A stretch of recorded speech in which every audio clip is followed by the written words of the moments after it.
Hello. Today we're going to be in Joshua 22, a very interesting chapter that deals with an event in the life of the Transjordan tribes, Reuben, Gad, and Manasseh, who, as you know, decided to take the land on the eastern side of the Jordan that Israel did conquer under Moses, and Moses gave them this land with a stipulation that they fight with their brothers. And so now we're going to have the time that the land has been, of course, taken.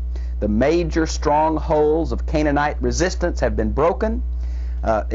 We're dividing up the land, allotting it to different tribes. It's time to say goodbye to these tribes, 3 tribes, let them go home.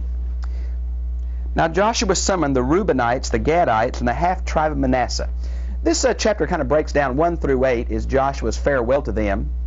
As you know, chapter 23 is Joshua's farewell to the elders, and 24 is Joshua's farewell to the whole people. But then in verses 9 through 34 is a potential problem that could have resulted in civil war, a very strange thing, and we will see that. Now, when it mentions here summoned, some have said that these tribes stayed this whole time. There may be as much as 14 years involved in Joshua 1 through 12. That's the conquest. It seems to me that probably they had already gone home after the major cities were captured, and that he summons them back for this meeting. That may be true. We're just not real sure of the time factors here. But he's sure going to compliment them for staying and being faithful as long as they were needed. Now the Reubenites, of course, are the first son of Jacob, and the half-tribe of Manasseh. That's interesting.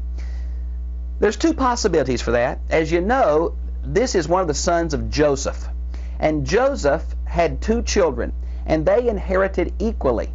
Now that means that Joseph was given the inheritance rights of the firstborn, but that the head of the tribe did not go to Joseph. It went to Judah.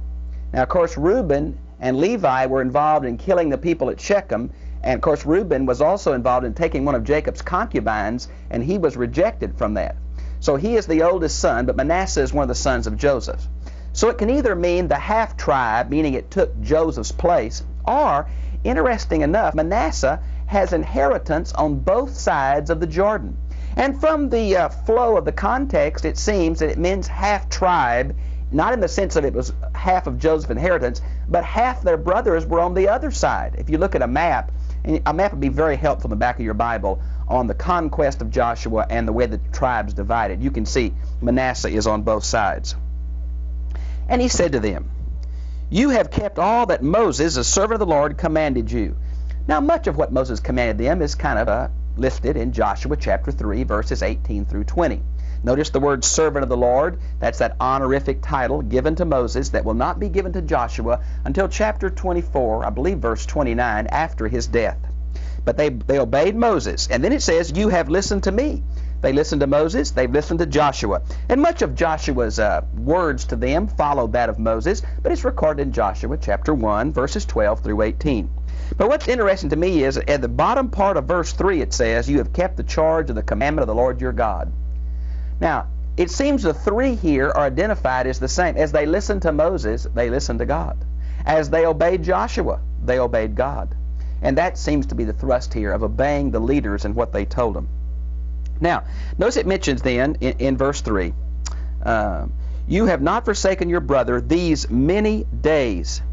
Now, there's a prophecy about them going back after this, and that's in Numbers 32:18. This is a Hebrew idiom for a long period of time. It may refer to the full time of some 14 years, plus or minus several years. Or it may mean that after the major battles were through, they had gone home and now they were summoned to return. We just can't be sure. Notice verse 4 then.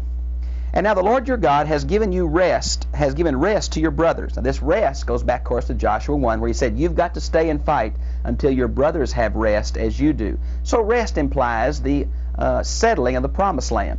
It's very interesting in the New Testament. The end of Hebrews chapter 3 and all of chapter 4 use the word rest in 3 distinct ways. The Sabbath day rest of creation, the promised land rest referred to here, and heaven. And if you don't make a distinction between those different kinds of rest in the Bible, you're going to misinterpret large amounts of Scripture. Here it's obviously the promised land.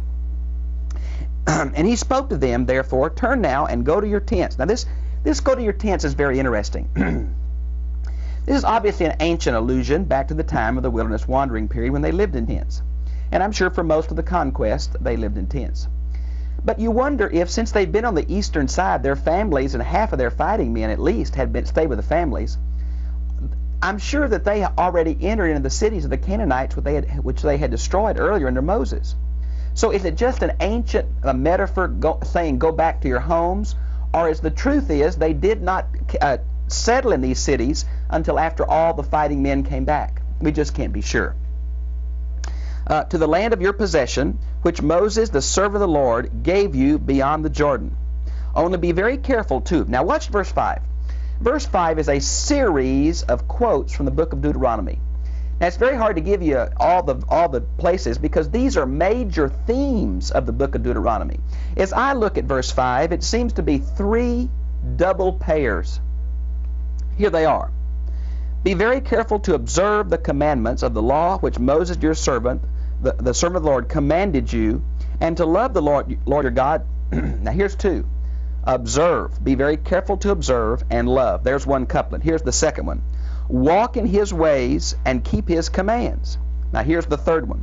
And hold fast to him and serve him with all your heart and with all your soul. Now here are these three couplets that emphasize, I think in a very beautiful way, what biblical faith is all about. Let me give you just some of the places these emphases are recorded in the book of Deuteronomy.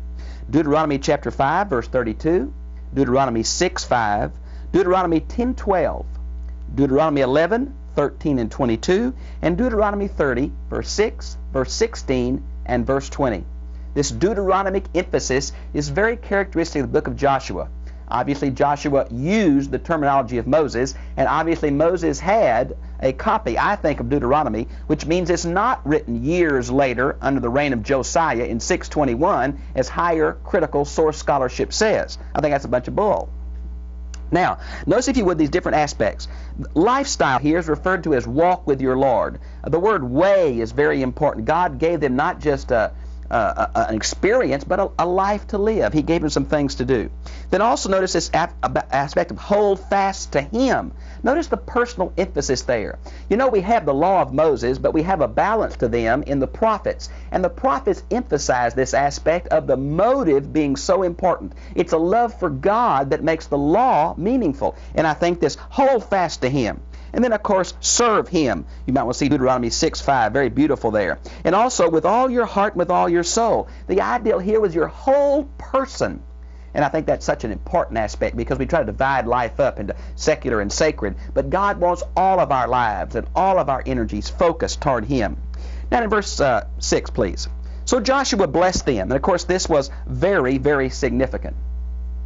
Kind of like Abraham's blessing, Isaac's blessing, Jacob's blessing, and later Moses' blessing of all the different tribes. For Joshua to bless them was very important to them because of the Hebrew concept of the spoken word, which once given had almost an independent power. I guess the most beautiful place to see that is Genesis chapter 1, where God spoke, and out of nothing things came into being.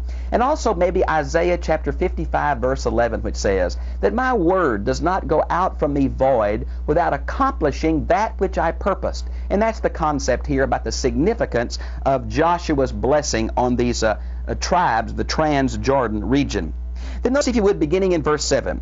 And now to one of the half-tribe Manasseh, Moses had given a possession in Bashan. Now Bashan is some beautiful pasture land to the north of the area where they crossed over into Jericho.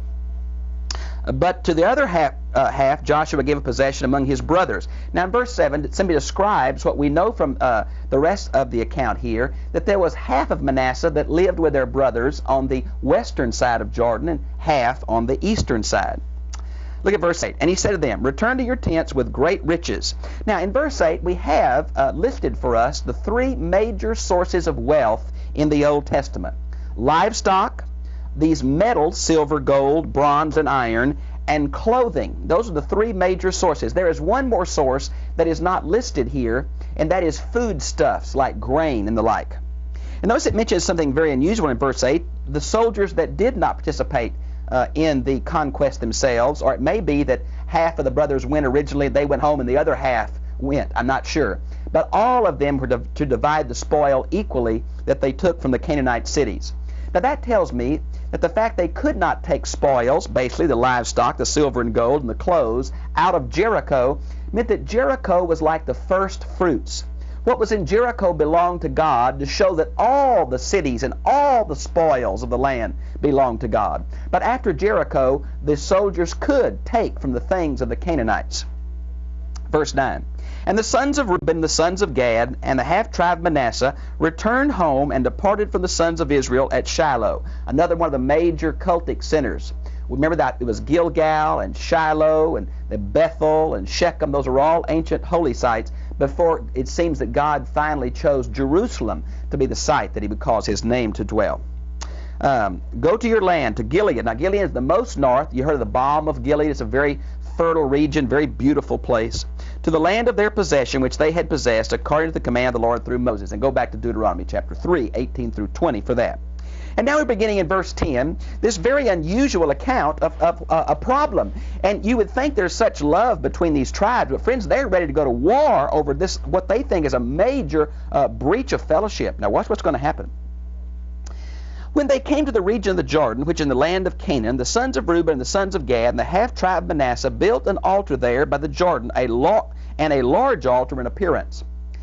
Now, we learn from verse 28 and 29 that this altar was a replica of the altar of sacrifice in the tabernacle. And apparently it was larger than life, meaning bigger than normal. I really think this probably was done at Gilgal, because that's a very holy site, the first place they camped, the site of the 12 memorial stones. And probably in that general area is where they built this altar. But why is it going to cause such problems? Now look what happens. And the sons of Israel heard it, said, Behold, the sons of Reuben, the sons of Gad, the half-tribe of Manasseh, have built an altar at the frontier of the land of Canaan, in the region of the Jordan, on the side belonging to the sons of Israel. Now look at verse 12. And the sons of Israel heard of it, the whole congregation, the sons of Israel, gathered themselves together at Shiloh to go up against them in war. Oh my, what is the problem? Now, as I have read through this, I think there are at least 4 possibilities. Some are better than others, but I want to list them to you. The first one is there seems to be a religious problem. This is kind of seen in verse 16 of violating God's command that there should only be sacrifice in the place that he chooses. You might see Deuteronomy 12, 5 through 11.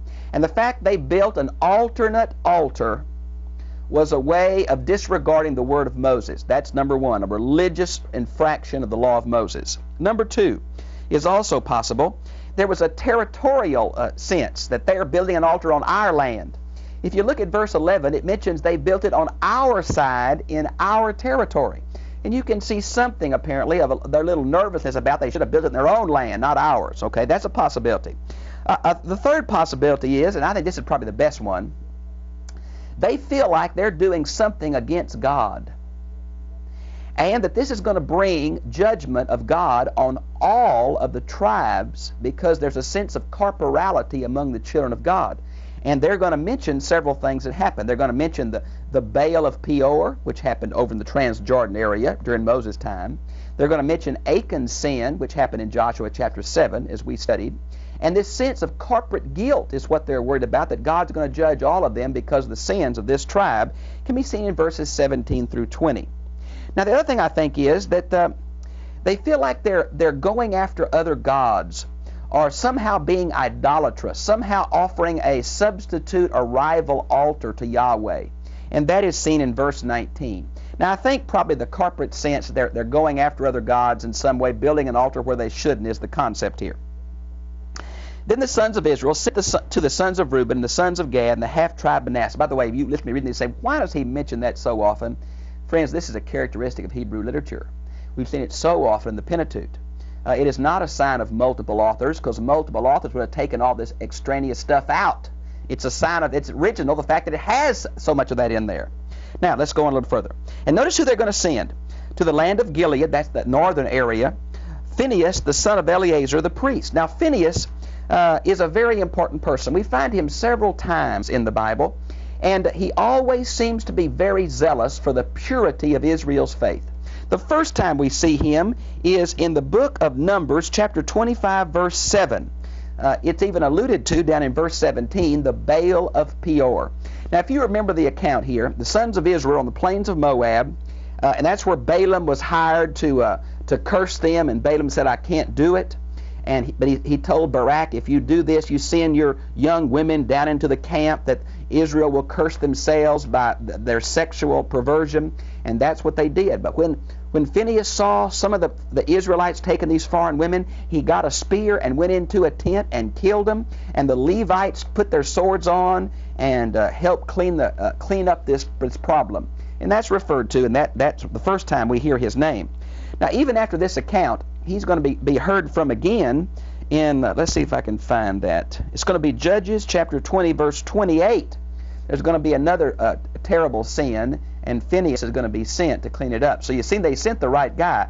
Kind of a hard-nosed guy, but that's who they sent, a representative of the high priest. He's the son of the high priest, Eleazar, Joshua's high priest at this point. And with him 10 chiefs, one chief from each of the father's household, and from each of the tribes of Israel. Each one of them was the head of his father's household among the thousands. Now there's two possibilities there. This is open to some kind of interpretation. Does this mean that the oldest man of the family is being sent, the head of these clans, or is it one of the princes of these clans?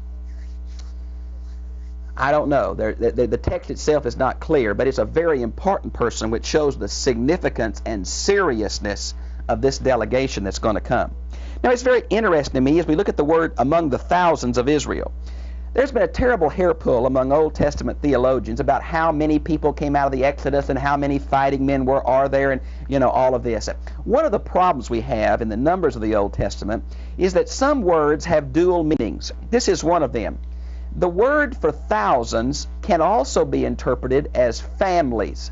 And you might want to see Judges 6:15 for one of several places where it's interpreted families.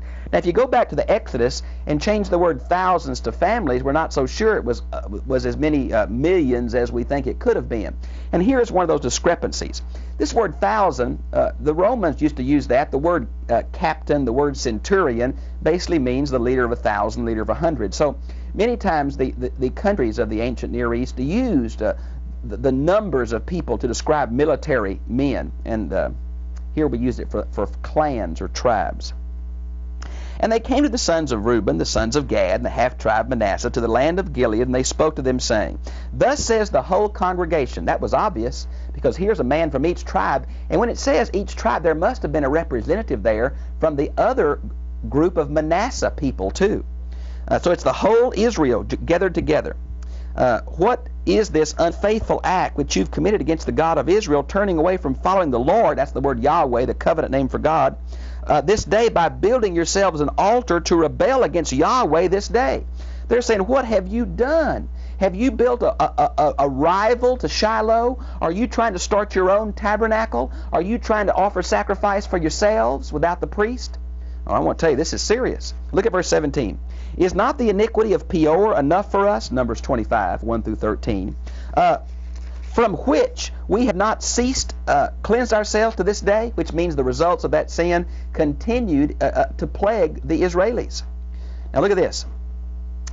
Although a plague came on the congregation of Israel. Now that little phrase, a plague came on the whole congregation for the sin of just a few.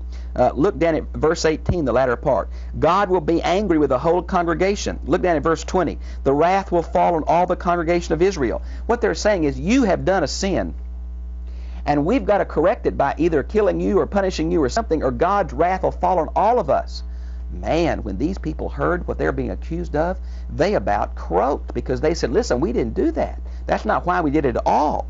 And you must see the thrust through here. Let's pick up at verse 19. If, however, the land of your possession is unclean, then cross into the land of the possession of the Lord. They were saying, look, if you've got a problem, if you feel like your land's unclean and the idolatry there has caused you to do this thing, leave your land and come with us. Now, there's two very important things here. Number one, they were not just willing to go to war. They said, look, you've sinned. If there's a reason why you've sinned, come and be with us. We'll give you land in our tribal allocations. Leave this idolatry and come with us. They were offering them to make amends. And number two, they're going to listen to their response before they act. Now, folks, that seems very fair to me. They thought they knew what they did, but they were willing to offer them a way out, an excuse, and also going to listen to them, what they say. I think that's very good judicial procedure. Okay, now look at verse 20. They mentioned Achan again. That's Joshua 7, the man that caused the Israeli army, as you know, to lose the battle at Ai, chapter 8, the next day. And many of the Israelis were killed because of one man's unfaithfulness. Now notice that's the thrust. Look what they say. Then these Trans-Jordan tribes said, look at verse 22. The mighty God, God, the Lord, the mighty one, God, the Lord. Now what is that? Well, this is probably a poor translation. It's the word El, it's the word Elohim, and it's the word Yahweh. The three different names for God that these people were used to. And it's done twice. The Anchor Bible, which is more a textual commentary, says that because the Hebrews don't have many adjectives, the threefold use of something makes it a superlative, like holy, holy, holy made it the holiest God. By using these three different names for God twice, it's like saying the God of the gods, the highest God. Well, it's kind of like an oath formula, and I think that's probably what it is one of these oath formulas. Notice what he says. He knows, and may Israel itself know, that if it was in rebellion or any unfaithful act against the Lord, do not save us this day. What he's saying is, if I'm lying, I'm dying. You know, if I've done this, what you say, may God strike me dead and kill all of us right now. Whoa, boy, now that's a strong oath, isn't it? Look at verse 23, this if again. If we have built an altar to turn away from following Yahweh, or to offer burnt offerings or grain offerings on it, or to offer sacrifices of peace offerings on it, may Yahweh himself require it. May he destroy us, what he's saying. Now these different sacrifices, burnt offerings means totally consumed. Grain offerings is a vegetable to help the priest eat not more than just meat. Peace offering was a very special kind of offering where the offerer got to eat part of the meat, the priest got to eat it, and Yahweh symbolically dwelt with him. This is kind of the summary of the different kinds of offerings that are mentioned in Leviticus chapter 1 through 7. You might want to read those different kinds. What they're saying is, we were never planned to offer sacrifice on this altar. None, not any kind. But truly we have done this out of concern. There's a very funny little Hebrew phrase here, but what it's saying is, we were worried about something is why we built this altar. For the reason, this is the reason, in time to come, your sons may say to our sons, what do you have to do with Yahweh, the God of Israel? They were afraid because of the natural division of the Jordan River, that as the generations went by, the sons of Israel on the western side would say, those people over there have nothing to do with us. They shouldn't come worship with us. And so these Reuben and Gad and Manasseh said, we're going to build an altar on your side of the Jordan that reminds you that we are your brothers. That's what they're going to say. Now this emphasis about your sons and our sons, verse 25 is the same thing. There is an emphasis in the Old Testament that parents must train their children up in the way of faith. Deuteronomy 4:9, Deuteronomy 6:20 through 25, Deuteronomy 11:19, Deuteronomy 32:46. That was their worry. They were afraid they'd be geographically separated and in time religiously separated. So really, they built the altar for the exact opposite reason than the sons of Israel assumed. Do you mean people who are under the leadership of the Lord can sometimes misunderstand other folks' action? Don't you know that's true? That's why we've got to be so careful in church of impugning other people's motives until we go and talk with them. And when we go, we need to be willing to listen and understand. God help us. We need this chapter because we don't do this well either. Now, therefore, it said, let us build an altar, not for burnt offerings or sacrifice. It's a memorial. Look at verse 27. It's a witness. Matter of fact, in verse 34, it's going to be called a witness. Although that title, witness, it's in my New American Standard, but it's not in the Masoretic text, which is the Hebrew translation. It's not in the Septuagint, which is the Greek translation. It's not even in the Vulgate, which is the Latin translation. It shouldn't be there, but that's the title. It's memorial or a witness. It was a copy. Look at verse 28 and 29. It was a copy of the sacrificial altar called the brazen altar. You see it described in Exodus 20, verse 24 through 26.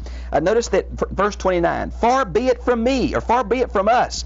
Really this is, may I be accursed by God. This may be the source of Paul's God forbid of the book of Romans. May I be accursed by God. That's what he said earlier back in 22 and 23 and 24. He's saying, if we've done this, may God curse us.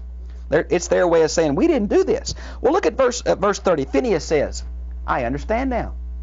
It's clear what you've done. The leaders of the tribe say, we see what you've done. We totally misunderstood you. We're sorry. We're going to go back to our tribes and tell them this. Oh, friends, this is good. Look at verse 20, 30, 31. Today we will know the Lord is in our midst. How did he know the Lord was in their midst? Because you have not committed an unfaithful act against us. God symbolically dwelt with them when? When they did not sin. If they sinned, God would be gone. That's what they're worried about. Now, I'm glad I live under grace where God stays with me even when I sin. But folks, we don't want to take advantage of grace and say, oh, maybe we sin more and more so grace may abound, like Paul uses in the book of Romans. No. God was in their midst, and he remained there because they had not done anything faithless against him. And so I think you see what's happening through here, and the rest of this just pretty much says the same thing. They went back and told them, and they were happy, and this will be a witness between us. But I want to tell you, I just got a little while left, but I want to say this to you. There is something here for our day. There is something here about the way we treat people, the way we don't understand why something. We can think the thing and we have it all in our mind. We just imagine we understand perfectly. Look how this works out. They must have meant this. You know, as a pastor, I have fought more battles in my mind than I ever have in reality because I let my imagination run wild. Fight all these battles, get all upset, get ulcers because I imagine what someone meant and that the innuendo they may have had and what they're planning to do, and it wasn't true at all. We could solve so much of our problems in church if we'd just take this advice. Send some official people to go and check it out. Isn't this the source maybe of church discipline where it says go to a person first? If they won't listen to you, take a brother with you, then take two, and then discipline them. It's this ability to say we're going to work with each other. We're going to understand what and why before we really do anything like start a civil war. And when they heard the right story, they said, we misunderstood. Forgive us. We're going to be brothers. We know the Lord's here. We can learn from that if we will. God bless you. I'll see you again. Same time, same place next week.